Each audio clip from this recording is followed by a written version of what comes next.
One of the toughest seasons I have ever gone through, and that I would not repeat ever if I could, is my first couple of years teaching high school.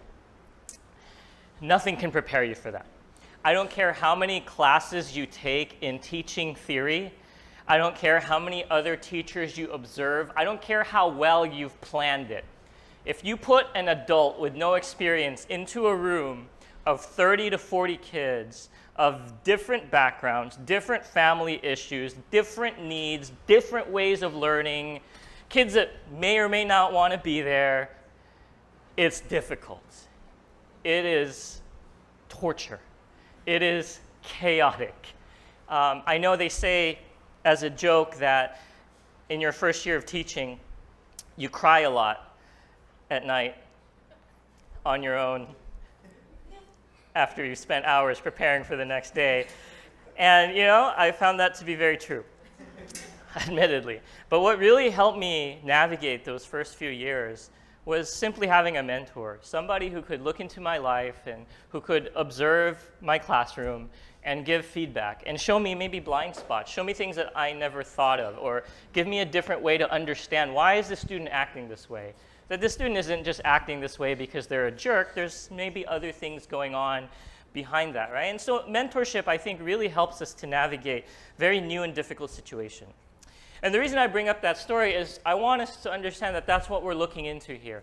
We're getting a peek into a letter written by Paul, who is mentoring this pastor Timothy in how to deal with this fairly young church. This inexperienced pastor who is having questions about, Paul, how do I lead? I don't know how to lead. I have no experience in this. I don't know what I'm doing.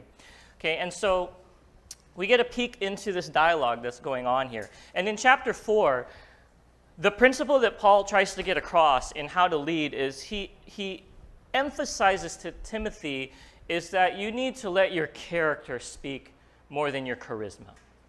That the way you lead is, he says in chapter 4, verse 12, you set an example and let people see what Christ is doing in your life. In verse 12 it says, let no one despise you for your youth, but set the believers an example in speech, in conduct, in love, in faith, in purity. And later on, in chapter 4, he also says, show them your progress. Show them that Christ is working in you. Lead by showing the evidence that God is using you within this church. Show evidence that you are growing. So how do we do that? How do we show evidence to people that God is working in us? How do we show evidence that we're growing? Well, John 13 echoes this same sort of concept. And here's what it says in John 13, verse 35. By this all people will know that you are my disciples if you have love for one another. So what is this? This is what it's saying. The whole world will know you are my disciples if you do this. The world will not know by your words. The world will not know by how you look or how you dress. If you want to show the people, if you want to show the world who Christ is, if you want to set an example in how you interact with people, this is how we do it. We love one another. And Paul's going to deal with a very specific situation in the passage we're looking at, but I want us to understand that this is the framework that I'm working under. As we explore this word, and as we look at the very specific context, this is sort of the overarching principle that we want to follow along with, right? So love one another. But how do we do this in a church setting? How do you do this if you're the pastor of this new church?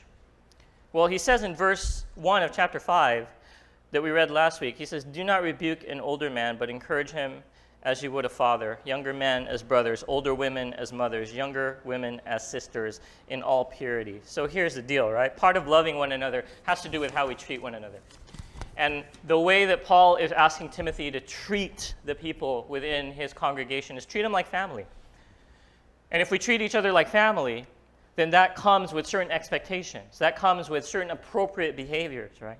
So treat each other as family. But here's a reality that I neglected to talk about last week. There's a truth about families, and it's this. Families are not perfect. So even as much as we want to view this church as a church family, the truth is families are not perfect. Not that they're always messy. They're mostly healthy, hopefully. But there's always some dysfunction in every family. There's always some strife. Right? If you think about the situation here, Timothy's not dealing with a perfect family. He's working with a family that he has to rebuke people that are older than him. He's working with a family where people are teaching heresies. He's working with a family that's doubting his leadership simply because he's young. So in any given family, no matter what, there's going to be conflict. There's going to be time where your real family or your church family just doesn't make you feel good. There's going to be people that you're going to feel like they're not listening to you, they're not hearing you out, they're not encouraging you. Because guess what? There's no perfect families because there's no perfect people. And that's just the truth. Last week I tried to give you an idea of what it's like to exist in a Filipino family. And it seemed pretty ideal, right? We welcome everybody. It doesn't matter who you are, where you came from. If you're family, and we embrace you. But even within that nice situation, there was a lot of dysfunction hiding. I remember as a kid, I finally noticed that there was a group of cousins that stopped coming to our family gatherings. Now you have to understand, when you come to a family gathering with 40 to 60 cousins, missing 2 or 3 doesn't make a difference. But this became a pattern year after year, and so I was like, wait. I finally asked, where are these cousins? They just disappeared. And of course what happened is there was some infighting and some strife within the family related to what? Anybody guess? Not food. Money, right? Money came in between our lovely family and caused a lot of strife that took 30 years to really reconcile. So every family is going to have dysfunction and unpleasantness. Although, I mean, we're fairly healthy. Look around you. We're such great people.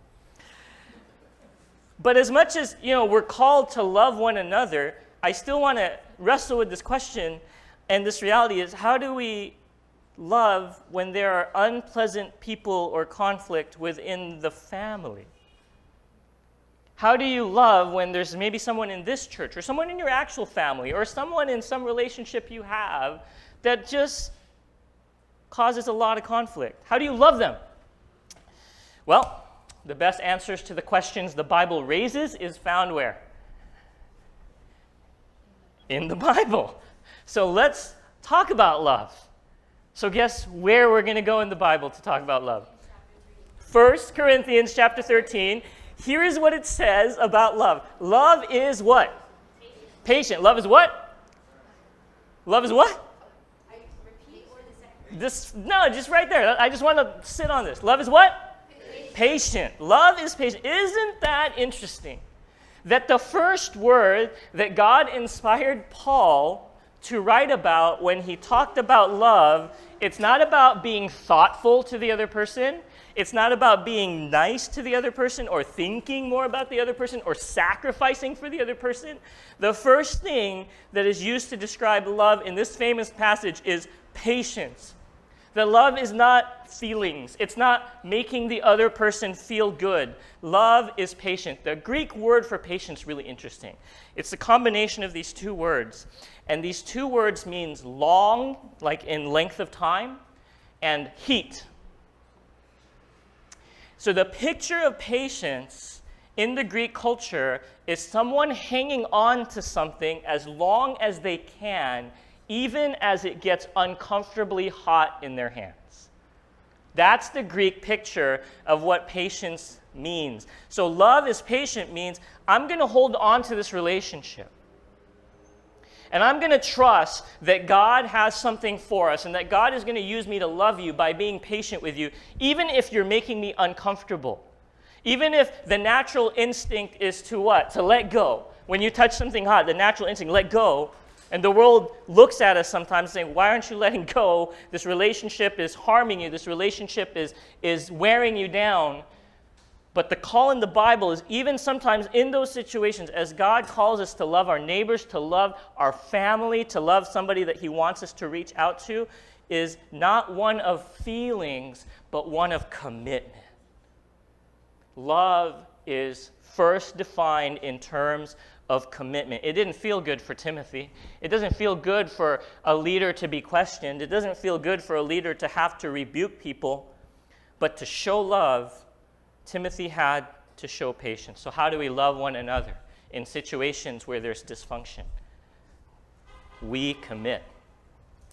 I actually wrote in these words, how do you love one another? You suck it up. But that felt really insensitive, so I crossed it out, but I said it anyway. Right? You suck it up. You ask for God's help and empowerment to love the other person and to hang on, even as that relationship makes you uncomfortable and even pained, believing that for whatever reason, God has called you to love that other person.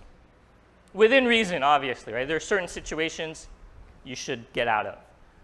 Love is commitment. That's why it's so important to understand that what we're doing here is not community.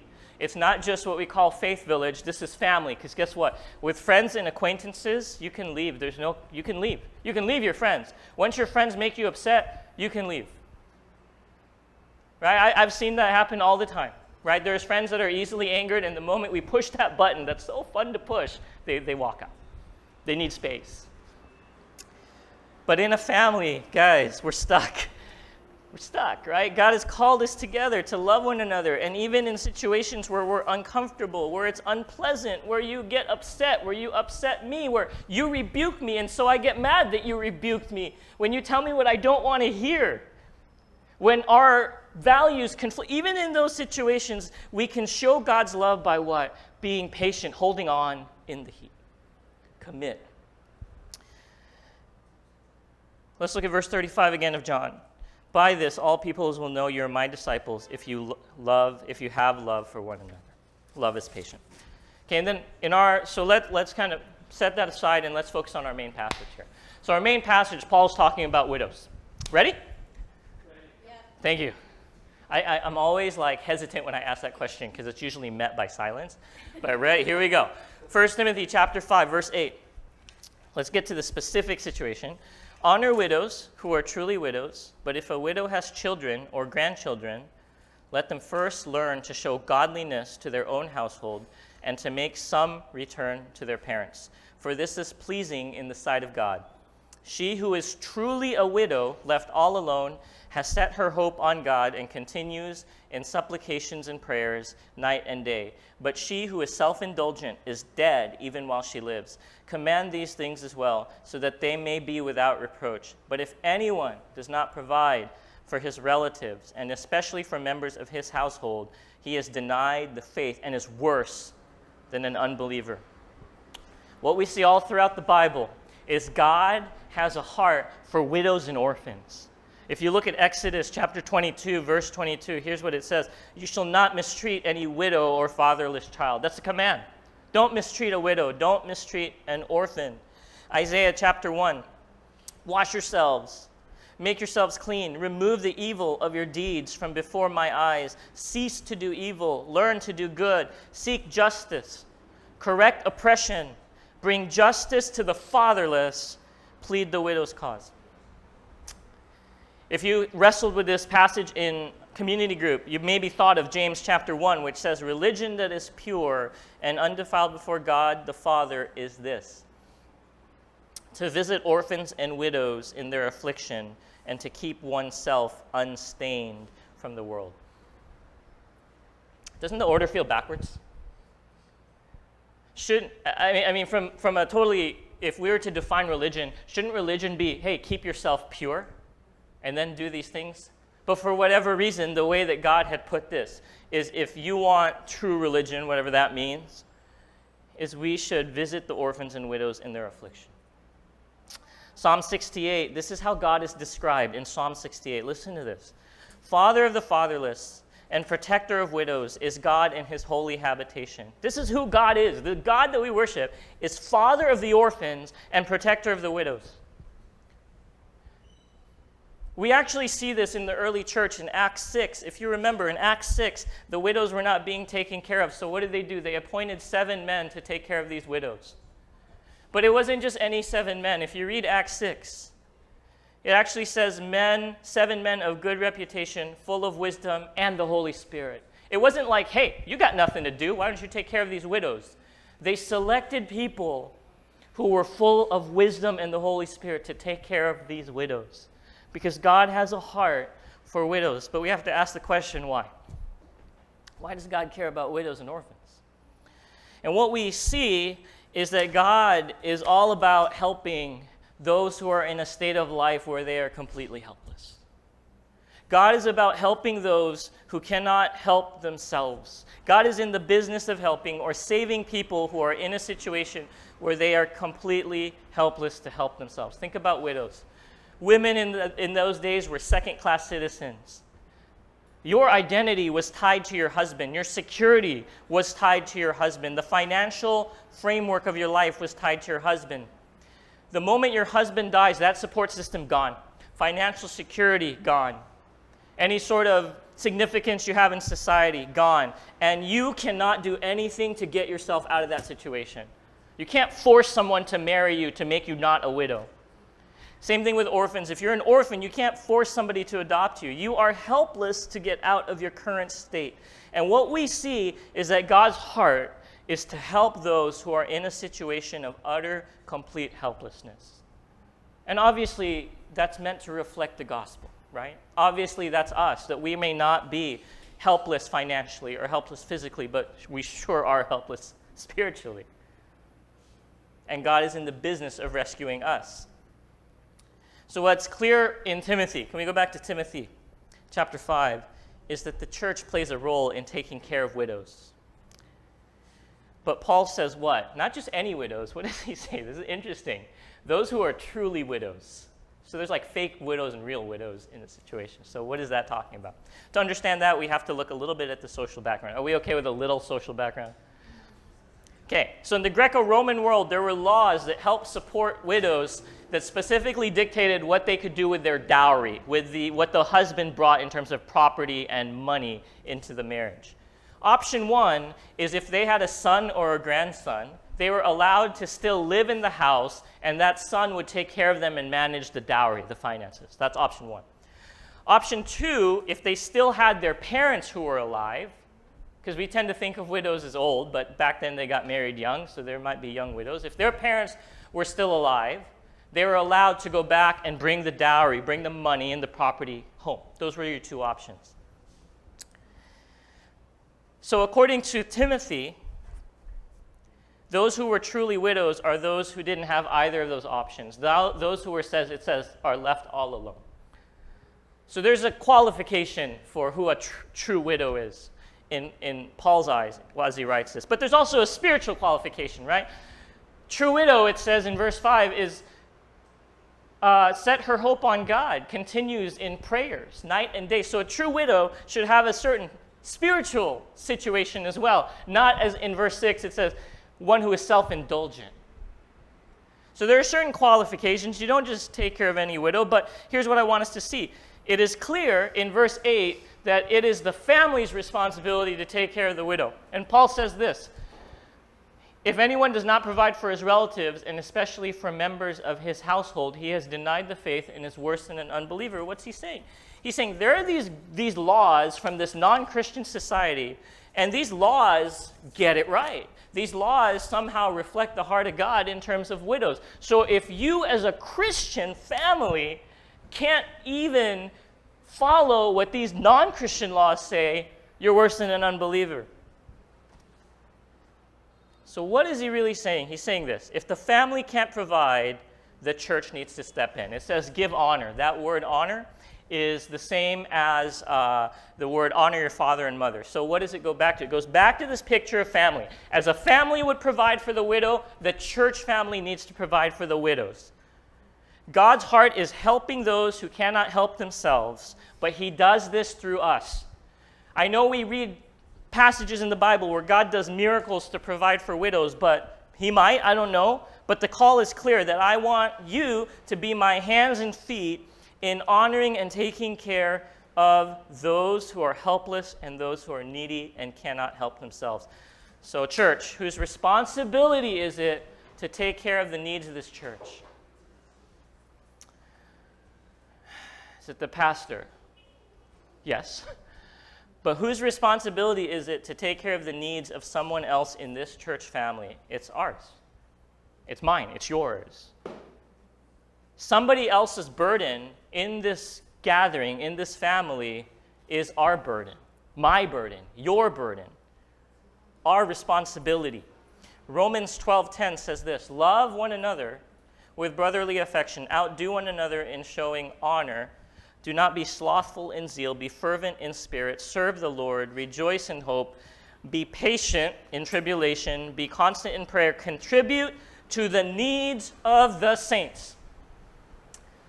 Give to what needs we see within the church family. Here's what this means. This means we can't see a need and just say, I'll pray for you. We can't see a need and just encourage them and comfort them, although there's value in that. We can't just see a need and say, I'll pray for you. Imagine if they told the widows, I know that you're in deep financial trouble. I know you have no one to take care of you, so what we'll do is we'll pray for you. You know what the widows would say? They say, look at 1 Timothy. It says, we're the ones that pray for the church, sucker. Right? We're the intercessors. You pray for me? You don't pray for I pray for this church all the time. We can't just leave it at that. What we're called to do is to give and meet a need sometimes in practical ways. Look at 1 John chapter 3, verse 17. But if anyone has the world's goods and sees his brother in need, yet closes his heart against him, how does God's love abide in him? Ouch! That stings, right? Let me read it again. If anyone has the world's goods, in other words, if God has provided you with resources and talents and time and finances and sees, meaning what? We notice. God has put it in our heart to notice a need. If we see a brother in need and yet we do nothing about it, how does God's love abide in us? This is an inescapable truth of Scripture. So here's what it means for us. If someone has a financial need in this church, and God has brought it to your attention, and you've prayed about it, and you use wisdom, and maybe you've consulted. Now, you don't just throw money at everything, right? We talked about it in the video. But if there's a financial need in this church that God has helped you see and identify, our honor, our way to show love is to give. If someone in this church just needs you to lend a helping hand, maybe help them move. I don't know. That seems to be a theme lately. Everyone needs help moving. Then we need to give our time and be a blessing and meet that need. If you're super busy, but you know there's someone in this church that just needs your support, needs you to listen, needs your comfort, needs you to just be there, then we are called to give our precious, precious time to that brother or sister. We're called to meet the needs. If there's a family in this church that needs babysitting, possibly Korean, Filipino family, you should step in to that. Just kidding. Right, but as I was kind of joking about, I know I'm joking about that, I thought about, this is what I realized. I'm a very poor receiver. You know what I mean? Like people offer to babysit all the time, and I'm just like, no. Maybe some of us are in a pretty bad financial situation, and people want to offer us money, and in our minds we're like, no, I can figure this out. But I'm realizing that really robs them of a chance to be a blessing. That really robs them of a chance to be God's hands and feet. So I know it's a very sensitive issue if you have very serious needs, but I would also encourage you, as I'm working through it, is we should also be a gracious receiver. So if there's a need, we're called to give. If there's a need, we're called to give. We're called, and this is a way that we can show Christ's love in any relationship, church family, regular family, or just wherever God has placed us. And how do I know this? Look at this. 1 Corinthians 13 again, love is not just patient. Here's what it says in verse 5. Love is not self-seeking. So if we want to show love is not self-seeking. Well, if it's not self-seeking, what is it? Verse 24. Let no one seek his own good, but the good of his neighbor. If we want to show love, if we want to function as a family that shows love, the question we should ask ourselves is, how can God use me for the good of my neighbor? How can God use me to give? How can God use my resources, my time, my talent, my passions to benefit not me, but my neighbor. And this is hard, right? Because our human tendency is to be self-seeking, not others-seeking. But let's come back to the widows. We'll close with this idea. You know what the crazy thing about giving to widows is? I don't know if you've ever given to widows. They can't pay you back. If they could pay you back, they probably wouldn't need your help, right? Maybe temporarily. Widows cannot pay you back. We can get nothing materially in return when we give into that situation or when we give into that relationship. They can't pay us back. And, I always kind of wondered when my friends would get help from their family and they felt the need to pay back. I don't know, that just didn't click with me. I'm like, it's family, why would you pay back? You can ask my mom, I never pay her back for anything, right? But they can't pay you back, right? And so this is important because why? Sometimes we approach our relationships and our giving to other people like this balance. And we don't want it to get off balance because number one, it's not fair, and number two, it seems unhealthy, which could be true, right? And so what do? We keep count of how much we've contributed to the relationship. And we say, I get 3 Jesus points today because I took out the trash, I did the dishes, I put the kids down. You only have 2 Jesus points because you did these 2 things, right? And in our minds, we're like, I'm not going to do another thing for you. I'm not going to give any more and pour into this relationship until you even it up. You better get that last Jesus point. Because we can't let people take advantage of us, right, until it's even. And you can all fill in this blank with your relationships. I'm always the one who, fill that in. We all can think of something. I'm always the one who does this. I'm always, right, because we want it to be even. But that's not necessarily how it works in family. This morning, Timmy's room was a mess. So I said, Audrey, can you help your brother? She said, but I didn't make the mess. I said, but it's family, help him out. You know what she said? She said, then you should help him too. I was like, you are theologically correct. Right, but we have this balance, but what I realize as I look at how God calls us to live is sometimes when we see a need and he brings it to our attention, you know what we're called to do? We're called to give. And after we've given, sometimes we're called to give. And we're called to give again. And we may reach a point where, like, God, I have nothing left to give. Guess what? God can empower us to give again. And I almost wrote again, within reason. We should give within reason. But again, I look at the picture of God, and sometimes I feel like God calls us to give in ways that just doesn't make sense to us. And I also realize we have this unreasonably generous God who gave to us more than we could ever pay back. Or what does this say? He gave his son. He didn't lend his son. He didn't send his son. He gave his son. Which means what? There was a recipient to the giving. We received all the benefits of that and could give nothing back. Someone I was listening to earlier this week said this really big statement. I'm just like, that's so bold. And I didn't know at the time if I agreed with it. He said this: we are never more like Jesus than when we sacrifice for the benefit of another. We are never more like Jesus than when we sacrifice for the benefit of another, than when we give to a need, even though it might inconvenience us, that we give to a need that God has shown us again and again. I was like, that's pretty bold to say that we are reflecting Christ in a profound way when we sacrifice for the benefit of others. I don't know. I didn't know how I felt about that. And then I came to 2 Corinthians chapter 8, and it messed me up. Because here's what it says: for you know the grace of our Lord Jesus Christ, that though he was rich, yet for your sake he became poor, so that you, by his poverty, might become rich.